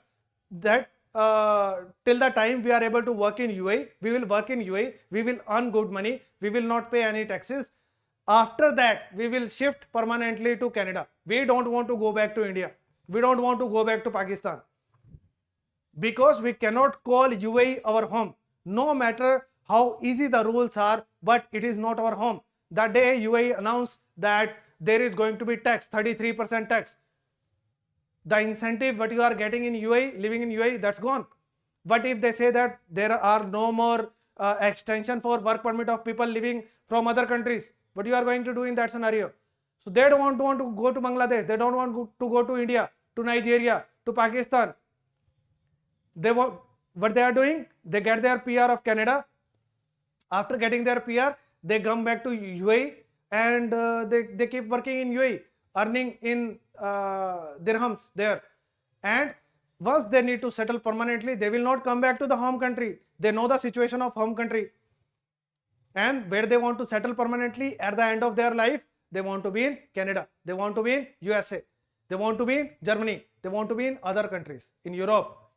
They don't want to go to Pakistan, they don't want to go to India. They know the situation there. So it's not easy to settle back in the developing country. It's not easy. You will have to stay. I'm not saying that will have to stay, does not mean that I'm forcing you, but somewhere down the line you will be deciding by yourself, no, I don't belong, I need to stay in some of the developed country. Let me make a pathway to a better country from here.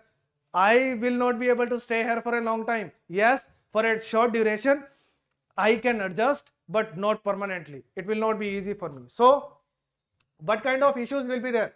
Sense of financial losses as expenses are high in study and work permit. Suppose you spend a lot of money in your study. You have spent $35,000, $40,000, $50,000, whatever you have spent in the entire duration. If you come back to your home country, the entire money is gone.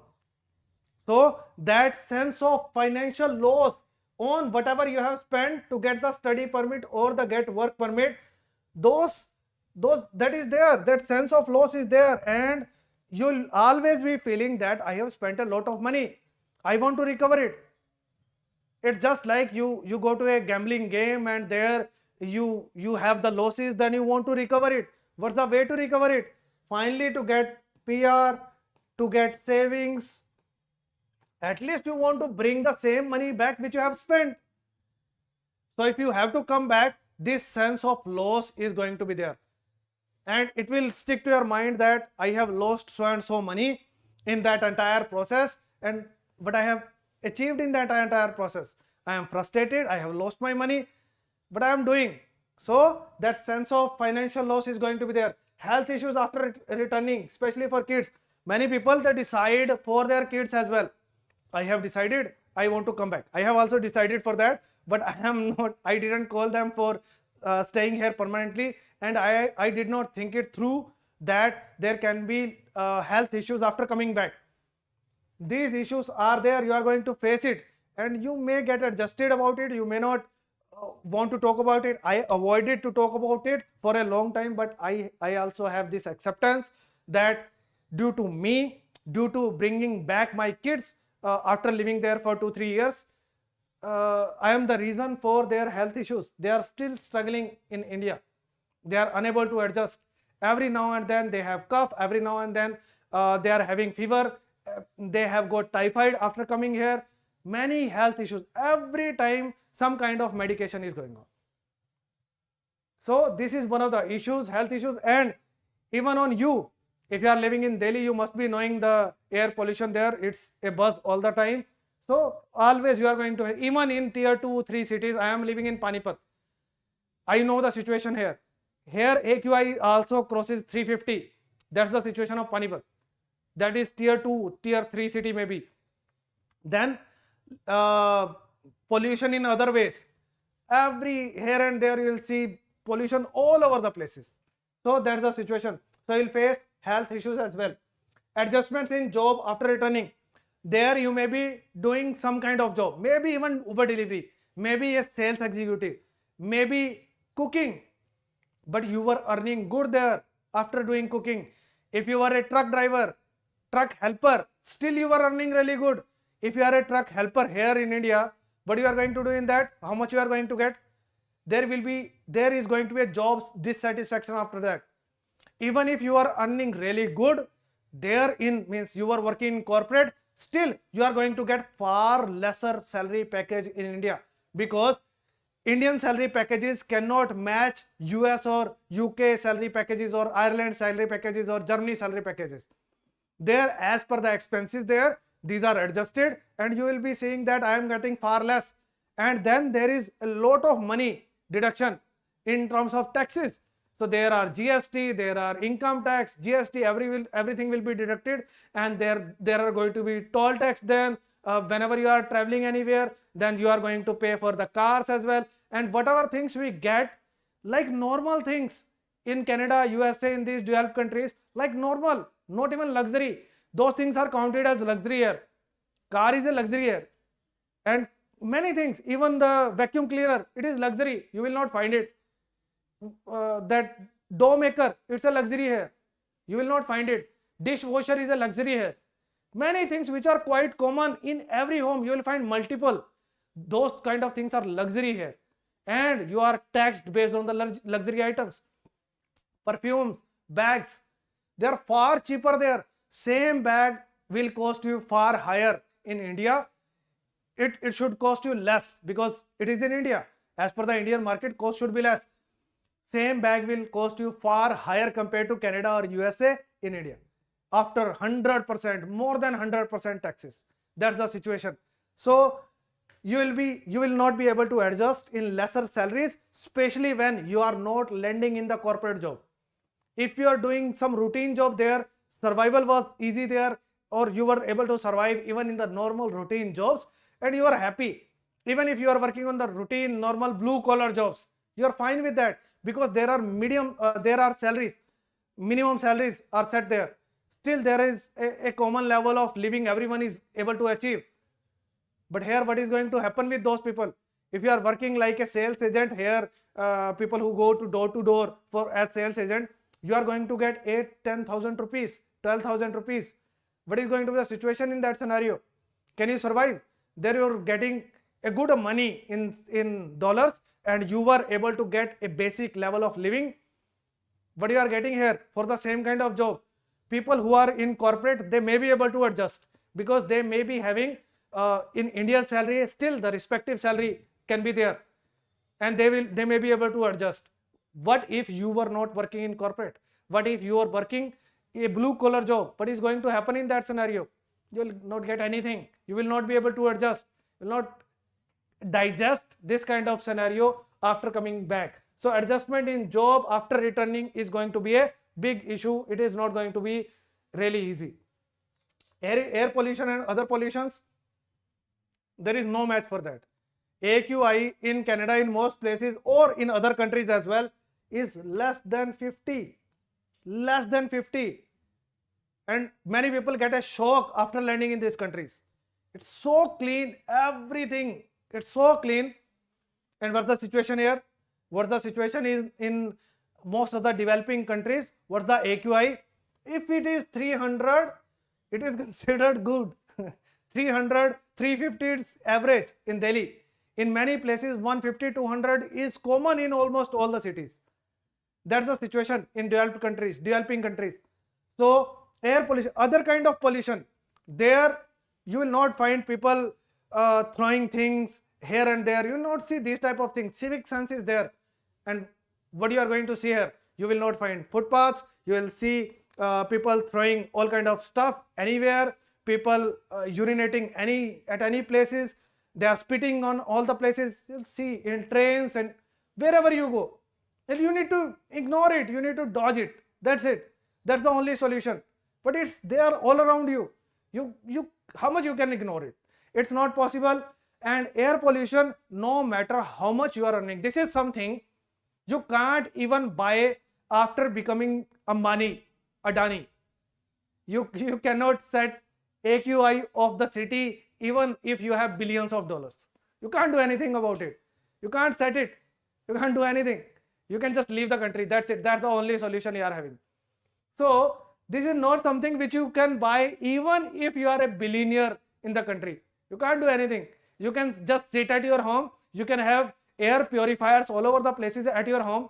But will you not go out of your home anytime? Then you will have to face it. So this is something you can't even buy, or you can't even set even if you are a billionaire. This is something money can't buy. This is not something which money can set, and you need to get adjusted to this. Then traffic and civic sense. You will not even see people honking. Not even a single horn. Whenever we used to hear someone honking to someone, we used to see like, what happened? Not even a single horn in the entire duration of your stay, maybe. And people are having civic sense. Even if you put a foot on the road, even if that is not a crossing, car will stop 100 meters away from you. If there is a kid playing near the road, people will be so careful about the kid. And here you will have to stop a car literally. I want to cross. It's like that. No zebra crossings, no road signs wherever you go. Roads, even if those are the national highways, GT road and this Delhi Agra road, or whatever roads you talk about. The engineers are, I guess, means of the lowest grade engineers. You will not see footpaths, you will not see signs on the breaker anywhere. And you have to get adjusted, and you need to ignore all those things. Civic sense, forget about civic sense. Where to park, when to park, how to park. You can park anywhere. You can put a brake to buy something from roadside ready and all.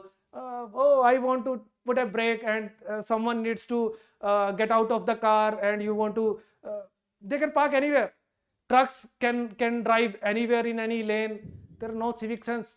So you need to get adjusted to these things as well, which is not really kind of a pleasant experience. I could never adjust even before going to Canada. Now it is almost impossible to adjust. Then food quality and water quality. Indian companies sending food in Canada, USA, giving a different quality. Same companies giving food here in India, having different quality. Degraded quality. Even with money, you cannot buy the quality of food which you want to get. Even by paying money. They don't even deliver those things here in India, in Pakistan. But they sell it to Canada. They sell it to USA. The same Indian company will give a great rice which is accepted in USA, Canada and other developed countries. You will not find that brand, that quality in India. You cannot get it. All the quality goods are exported. People are unable to pay. People are not willing to pay. So even if you are willing to pay for those things, you will not get that quality of food.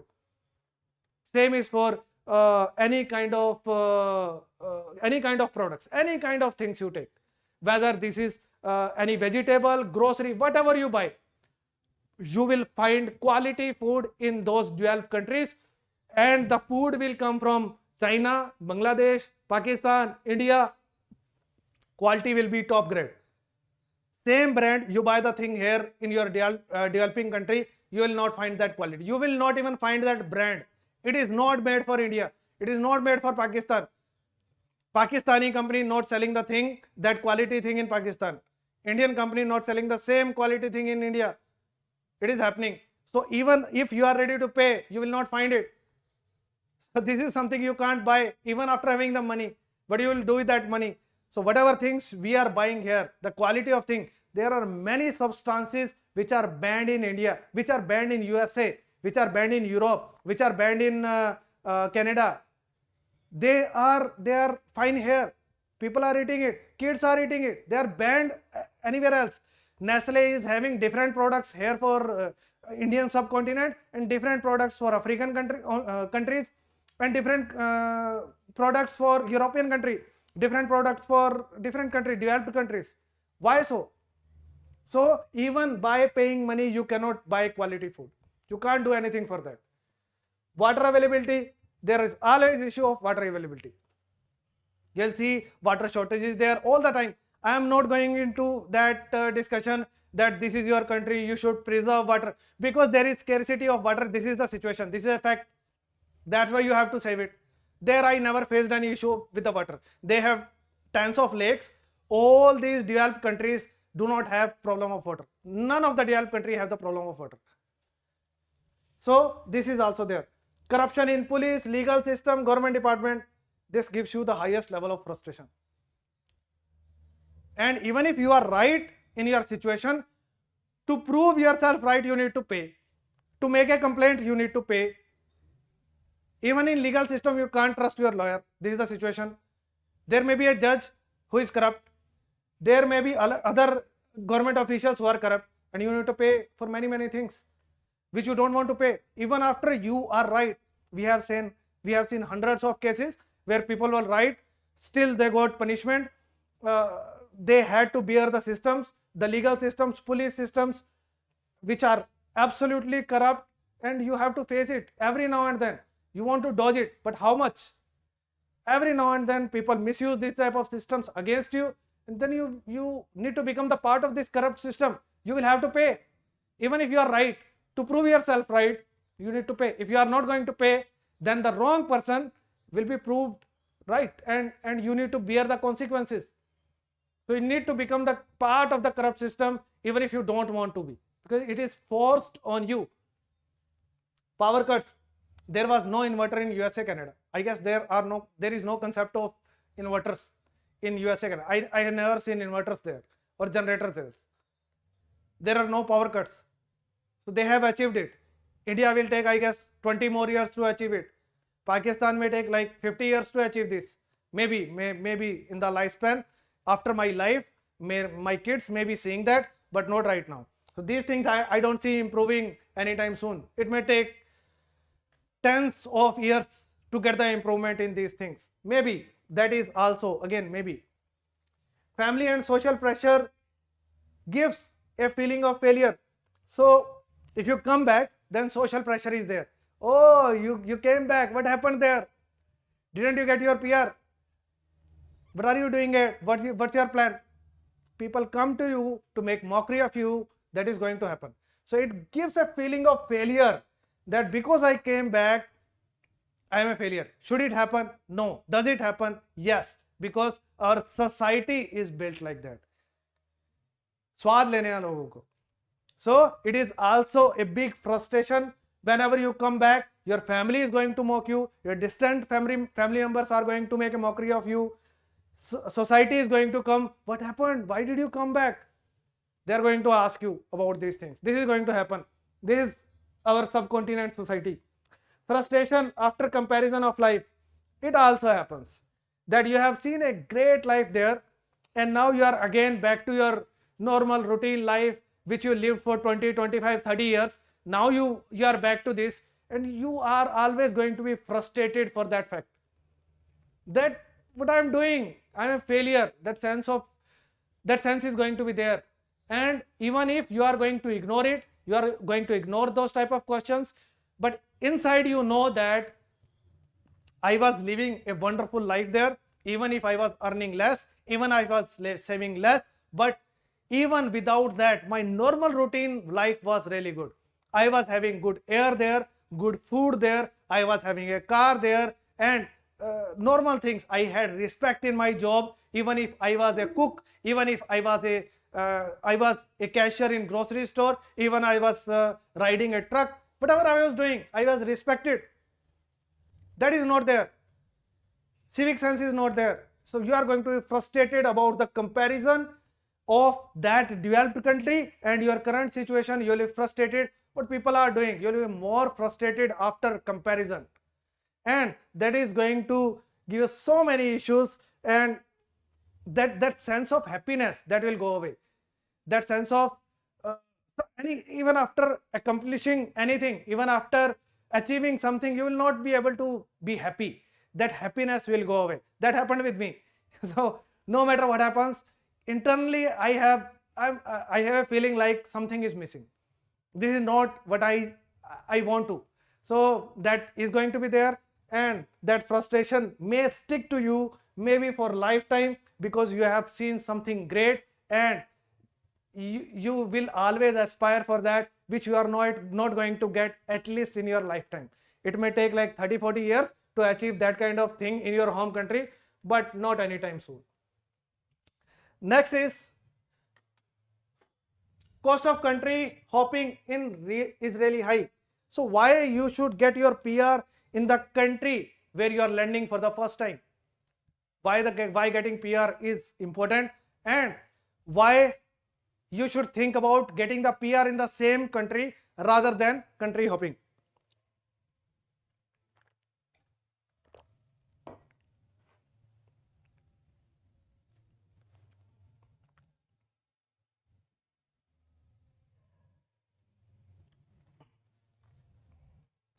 Okay, so the first thing is, if you are going to hop country, what is country hopping? Suppose you take a study visa of UK, then after completing your study you get a work permit. After getting your work permit, it's getting over. Now you think that I should move to Canada because PR is possible in Canada. So this is country hopping. So shifting from one country to another country to get your PR, this is country hopping. The cost of country hopping is really high. So what kind of options are there for country hopping or the settlement? So you take a new study in the same country or new developed country.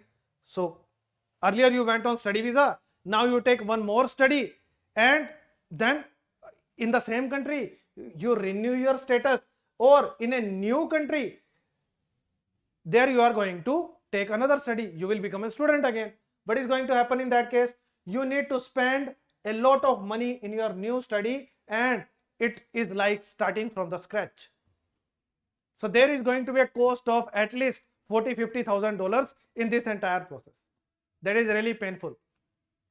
Same thing, work permit through sponsorship in the same country or the new country. So again, you can decide about it. If you are going to do it, again, if it is paid, it is going to cost you again $40,000-$50,000.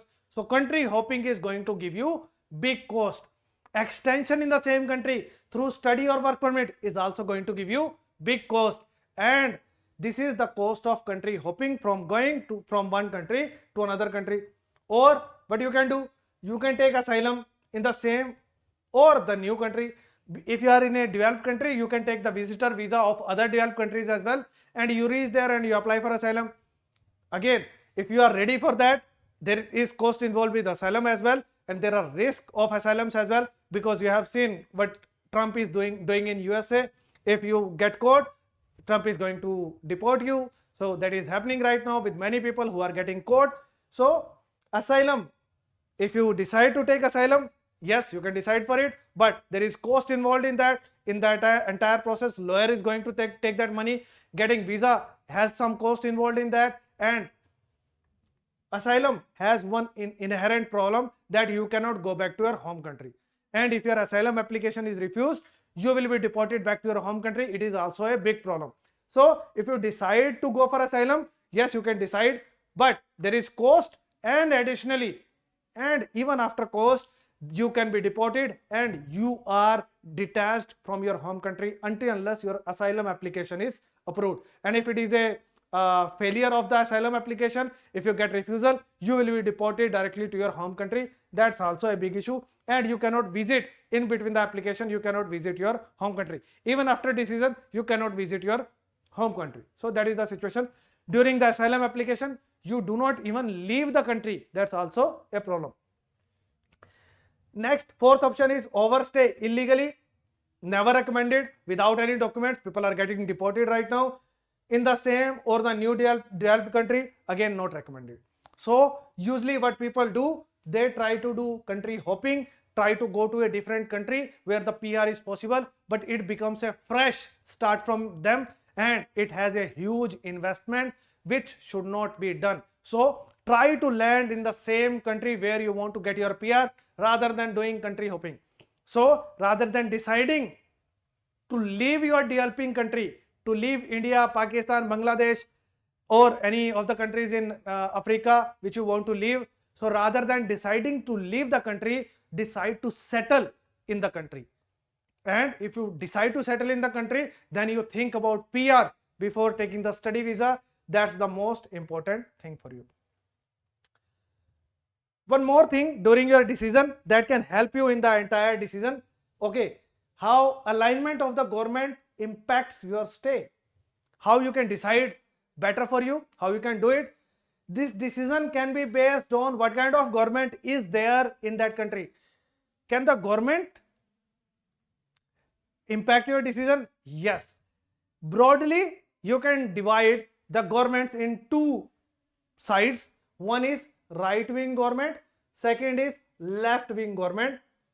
During your immigration process, till you get your PR, before getting the PR, left-wing government is good for you. Left-wing government usually allow immigration. They are open for it. They take refugee. So they are mostly not towards the local citizens.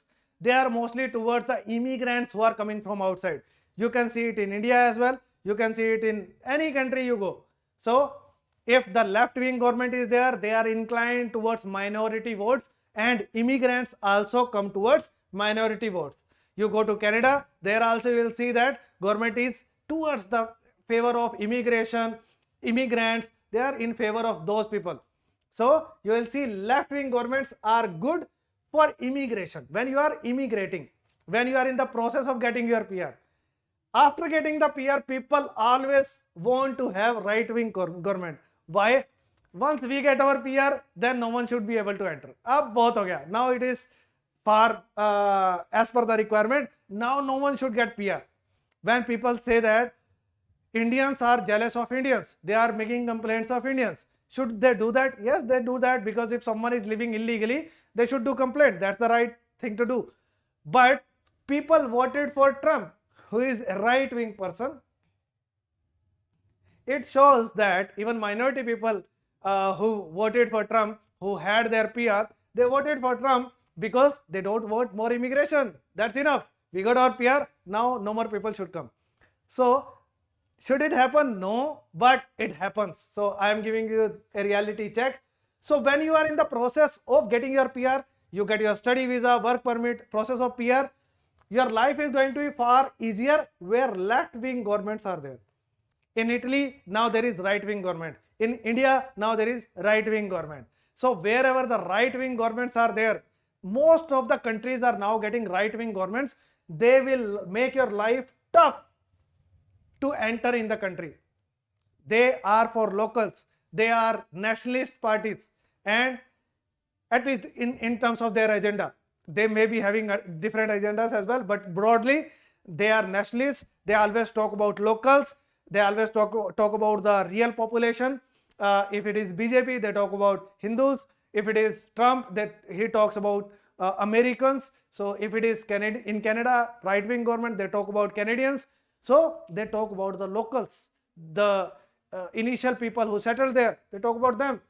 So whenever there is a right wing government, or if you are really strong person, this is the right time to go, but most of the people will not get this opportunity. If you are an average applicant or below average applicant, you need to see left wing governments that time before getting your PR. Once you get your PR, then you should also move towards right wing. You should support them, but till that time, if the left wing government is there, it is going to support you in entering. For example, the current Trudeau government, which is there in Canada, they took like more than 2 million people in last 3-4 years, COVID and after COVID, in a short duration of time. So many people entered in Canada, more than 1 million entered in 1 year. That was the situation of Canada in 2023. And then suddenly issue happened between India and Canada, and there was a sudden break on immigration. So they had to do it because people were having anti-immigration sentiments. So that was the problem. So ultimately, they are now having the fear of losing, and now they are also making policies which are anti-immigration. So that happened. So you need to see the government as well, because it is going to impact your future plan. So if you are thinking about Italy, they are going to allow immigration, but the real cream of the countries, they would like to reach those type of people. Even Trump is saying that we are not against H1B, but only deserving people should get it. So average person, below average person, no, they want to throw it out. If you are the cream, setting a set different bar for yourself, then definitely you are going to be there. But right wing always want to have the right people for the country, not everyone. Left wing allows almost everyone, so they have the doors open for refugees, for anyone who wants to come. More number of immigrants to enter. So if the left wing party is there, it is going to be in your favor. And if that is a scenario, if they are coming or they have come, then that country you can choose, they can make the rules in your favor. So differentiating right wing versus left wing. So when you are in the process of PR, study visa, work permit and PR, you should always love that left wing party is there in power. They are going to help you in the process far more compared to right wing party. If you are an average immigrant, if you are a top notch cream kind of immigrant, then anyone is fine. Right wing, left wing, it doesn't matter. Right wing anyway is going to support you. Countries where PR process is possible, PR is possible. Canada, it is possible. Usually 4 to 5 years it is possible if you are not making any mistake. New Zealand as well, 4 to 5 years. Even before that it is possible. In Canada as well, even before that it is possible. Germany as well, on paper it is possible. If you do German language, or in any of the European countries, if you learn the local language, it will make your life easier to get your PR. So Germany, Finland and other European countries, PR is possible.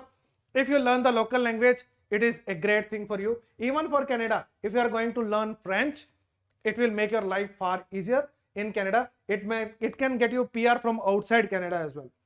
Australia, PR is possible, but the average timeline is really high. France, the PR is possible. Again, the average timeline is little bit longer compared to other countries.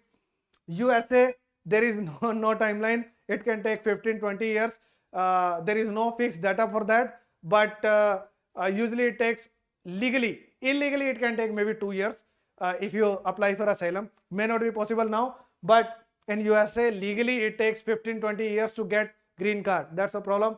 UK, they don't even have the concept of PR. They don't give PR. Maybe 0.1% cream of the country as per the current law, maybe get PR, but not possible for many. So this was it, and this is what I wanted to share with you guys. And I shared my thoughts, I shared my journey in a bit, try to share a bit of frustration through this video, but this is real experience which I wanted to share with you guys, because I have seen many people struggling even after getting their study visa, even after getting their work permit. I am applying for many people who are in UK and they are shifting to other countries. In Europe to Europe, they are shifting to other countries in Europe. From Europe to Canada, they are shifting to get their PR. So I am seeing people doing country hopping. So I thought that it is possible. It is going to give you an idea that after going to a developed country, it's not really possible. And there can be conflict of interest as well. You want to come back to your home country, your wife does not. And your wife is forcing you, make something possible for me. I don't know anything. And sometimes wife is ready to come back to the home country, husband is not. So in that kind of scenario, you may not have any option but to stay back there. You need to make it possible. So think it through from beginning. It is really possible. Even if you are young, then the parents need to think about it. If you are sending your child who is just 18, unable to decide about it, his friend is there in UK, his friend is there in Australia, he wants to go to live with his friend but does not have any pathway for PR, plan for PR, you need to think about it. You are deciding for it. You are putting the money, hard earned money for the study of your child. Ultimately, if your child is going to struggle, what's the point putting up this money? So you need to decide how your child is going to get PR. So you can decide, better rather than going to Australia, you can go to New Zealand, because PR pathway is easier in New Zealand. Get your PR of New Zealand and then shift to Australia. So the initial period, same thing can happen. Rather than going to USA through donkey route, you can make a pathway possible to Canada, get your PR in Canada. Then after getting your PR, you can shift to USA. You can make investment, you can do a job, you can buy investment property in USA. Everything is possible. So just 4 or 5 years of window can give you PR, and after getting your PR, it's all sorted. If you get a PR in Europe, in any country, you can work in any other country. You are free to do that. So the first thing you should focus is to get your PR. You need to make a plan for it. Yes, of course, the first step which you take in execution, it is going to be study visa, then work permit, then PR. Yes, these steps are going to be there, but you need to make a plan. As of the information available today, you should have a really clear plan for it. If there are things which are going to change in future, you can change your plan as well. Are the things going to happen as you wished? May not be, but it's fine. At least have the plan as per the information available today. If you don't even have a plan, ultimately you are going to mess up everything and everything is going to be spoiled. I have a friend in Australia. He has slept on roads. He has slept in his car. He did not have any apartment to live on rent for 3 to 4 months.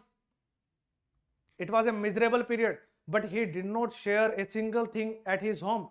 I asked him to make a video with me. He said that no, I don't want to make. My family will cry after watching that video. So after your kids go to a new country, they don't want to share their struggles with you. They always want to share that everything is good. That's not the reality. And somehow you are also responsible for that, because you did not do proper research. You are not educated.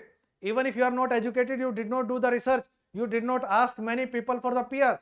Many parents, when they come for the counseling, they don't even ask for PR anything. They just ask, this is the money, I want to put my son there, my daughter there, how you are going to make it possible. That's it. They don't even discuss about PR. That's not even in their agenda in the discussion during the counseling. That should not happen. You are also equally responsible for the higher struggles, losses, financial losses, emotional losses, depression of your child, because you were the major decision maker. Your 18-year-old child was not the decision maker. Your child was interested in going abroad. That's it. He was not the one who is kind of required to do the research. And these type of people struggle the most because their education level are lowest. They don't have experience in the home country, and ultimately they struggle the most. People with experience, when they are mature, age above 30, about 25, after having experience, master degree, they struggle a lot less in the developed countries. So there is situation difference. So parents are also equally responsible for it. You should be involved in the decision making as well. You should think about the PR process as well. You should ask this particular question. It is highly important.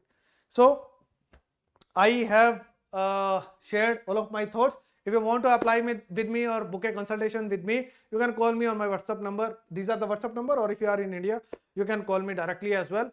I'd be happy to take care of your case. And if you have any questions, I can take the questions as well. Okay,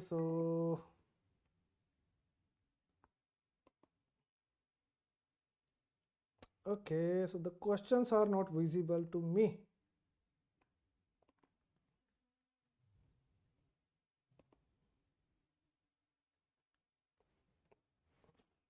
May I get some mobile?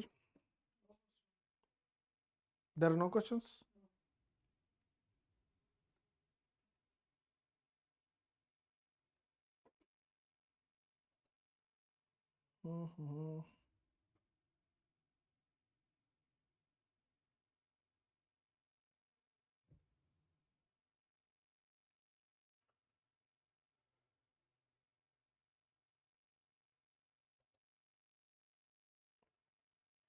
Okay, if there are any questions, you can put your questions in the on the WhatsApp.